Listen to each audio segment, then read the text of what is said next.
ദൈവത്തിൻ്റെ ഏറ്റവും പ്രിയമുള്ളവരെ, അവിടുത്തെ സമാധാനം ഞാൻ ആശംസിക്കുന്നു. ഇന്ന് കർത്താവ് നമുക്ക് നൽകുന്ന ദൂത് സങ്കീർത്തനങ്ങൾ 89:28. എൻ്റെ കരുണ എപ്പോഴും അവൻ്റെ മേൽ ഉണ്ടായിരിക്കും, അവനോടുള്ള എൻ്റെ ഉടമ്പടി അചഞ്ചലമായി നിലനിൽക്കും. ഓരോ കണ്ണുനീരിലും കരുത്തായി കർത്താവൊപ്പമുണ്ട്.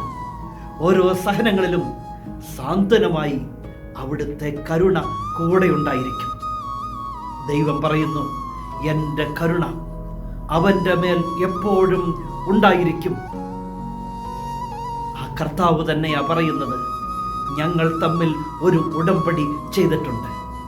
അത് അചഞ്ചലമായി എന്നേക്കും നിലനിൽക്കുന്ന ഉടമ്പടിയാണ്.